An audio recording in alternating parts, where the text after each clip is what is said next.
বন্ধুরা, আমার চ্যানেলে তোমাদের সকলকে স্বাগত। আজ আমরা ক্লাস 5-এর আয়াট মার্টিন প্রশ্নবিচিত্রা থেকে পরিবেশের দ্বিতীয় পর্যায়ক্রমিক মূল্যায়নের চতুর্থ স্কুল সলভ করব। প্রথম প্রশ্ন, একটি জীবাশ্ম জ্বালানি হলো কয়লা। লেজের উপর ভর দিয়ে লাফাতে পারে চ্যাং মাছ। পরিবেশ বান্ধব যানবাহন নয় বাস।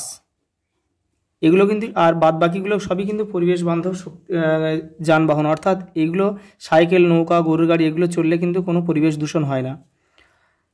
একটি মুখ্য জোয়ার ও পরবর্তী গৌণ জোয়ারের মধ্যে সময়ের ব্যবধান কত সময়? 12 ঘন্টা 26 মিনিট। সূর্যের কাছের নক্ষত্র হলো প্রক্সিমা সেন্টাউরি। পরের 2 দাগের নিচের বিবৃতিগুলি ঠিক হলে পাশে সত্য এবং ভুল হলে পাশে মিথ্যা লেখো। প্রথম প্রশ্ন, সালোক সংশ্লেষের জন্য প্রয়োজনীয় প্রধান উপাদান হলো সূর্যালোক। সত্য। পরেরটা, বারুইপুরের পেয়ারা বিখ্যাত। সত্য। কৃষি বান্ধব পতঙ্গ হলো মৌমাছি। এটাও সত্য।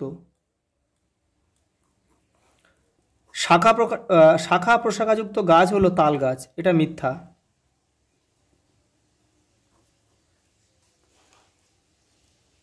পরেরটা, 1853 সালে হাওড়া থেকে হুগলি পর্যন্ত প্রথম রেল চালু হয়। এটা মিথ্যা, কারণ এটা 1853 1854 সালে এটা হয়েছিল। পরের প্রশ্ন, 3 দাগ, নিচের প্রশ্নগুলি অতি সংক্ষেপে উত্তর দাও, যে কোনো 6টি। সৌরবিদ্যুৎ কী ধরনের শক্তি? অপ্রচলিত শক্তি।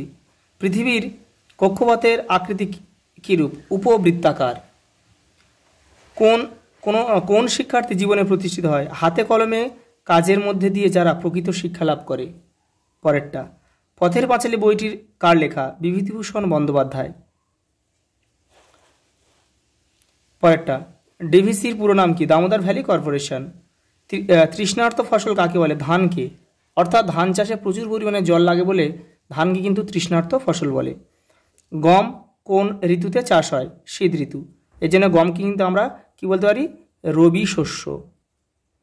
কারণ যে শস্য শীতের সময় চাষ হয় সেগুলোকে রবি শস্য বলে। 4টা, বামপক্ষ ডানপক্ষ মেলাও। কলকাতায় প্রথম রিক্সা আসে 1900 সালে। 4.1 লেখা। ভারতের প্রথম রেল চালু হয় 1853। এখানে 4.2 লিখতে হবে। 4.2। কলকাতার মানুষ রিক্সা চালু হয় 1914 সালে। এখানে লিখতে হবে 4.3। আর সুন্দরবনে আয়লা ঘটে তোমার 2009 সালে।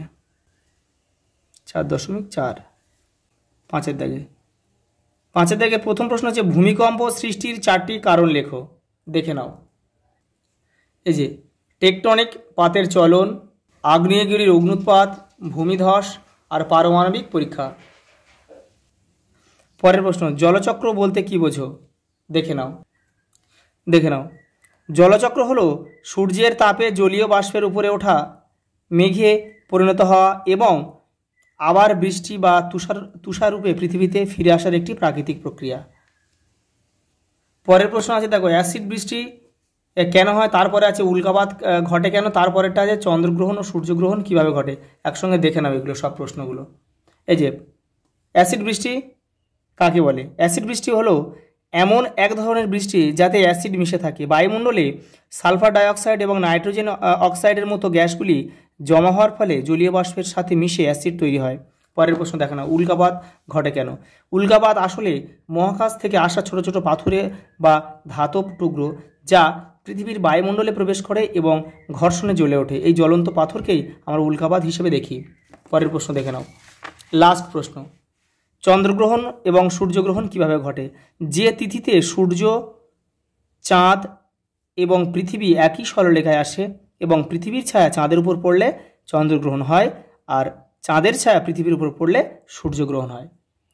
আজ এই পর্যন্ত, দেখা হবে পরের ভিডিওতে।